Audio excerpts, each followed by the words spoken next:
जी नाजरीन, हम आपको यहाँ पर एक आम खबर से गाह करते चलें। हमारे नुमाइंदा रफ़ीक अहमद लूना की रिपोर्ट के मुताबिक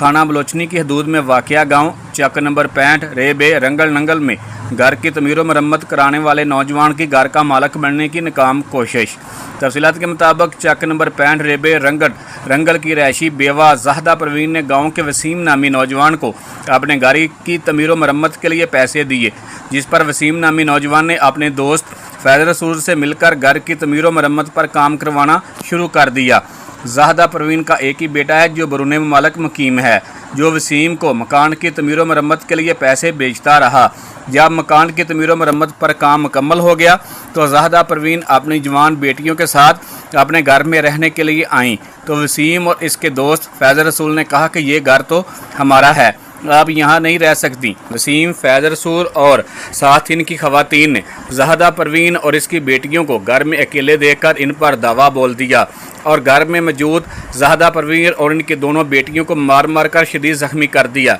वसीम वगैरह ने चादर और चारदीवारी का तकद्दस इस्तेमाल करते हुए नहती ख़वातीन पर शदीद तशद्दुद किया और ख़वातीन को कहा कि इस घर को छोड़कर भाग जाओ वरना तुमको कत्ल कर देंगे। ख़वातीन ने मीडिया से गुफ्तगू करते हुए कहा है कि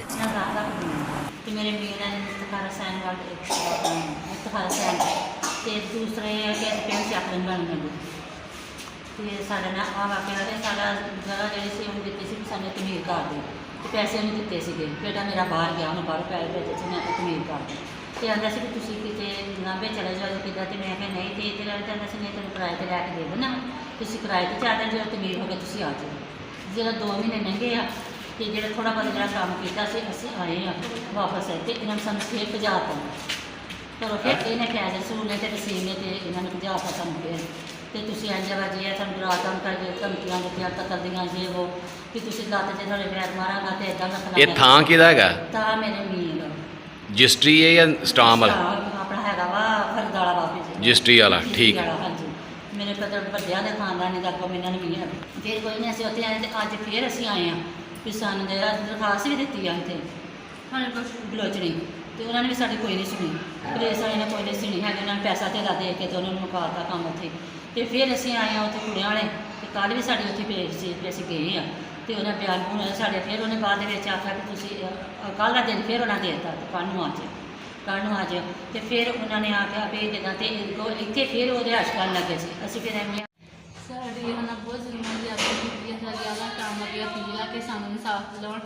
सानू बहुत धमकियां मिलियां ने, मुहम्मद वसीम फैज़ रसूल उन्हें सानू धमकियां दिंदा है कि साडा कोई नहीं है, साड़ी कोई नहीं सुन रहा है तो असीं कलियां औरतां वा साडा कोई सरबराह भी नहीं है इस टाइम साडे कोल ते इन्हां ने सानू नाल साढ़े देखो तुम देख सकते साढ़े कितनी चोटां आईयां ने, उन्हें सानू डंडियां ने मारिया पे हुए डंडे इतने तुम देख सकते जे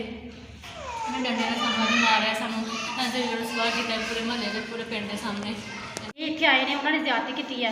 बहुत ज़्यादा इन्होंने मारिया, बच्चियों की इज्जत में हथ पाया है, सारा कुछ होया है। असीं इन्होंने छडाण दे सानू भी इन्होंने बहुत मारिया है, वसीम ने तो फैज़ रसूल ने बच्चियों की इज्जत में हथ पाया, इन्होंने बहुत मारिया, बाजी के कपड़े फाड़े है। इस जगह तो असीं तुहानूं कब्जा नहीं देना है, साडी जगह है सारी, इन्हां दी बच्चियां साढ़े विच सारी मर रही जम्मियां पली साडी भतीजियां वा।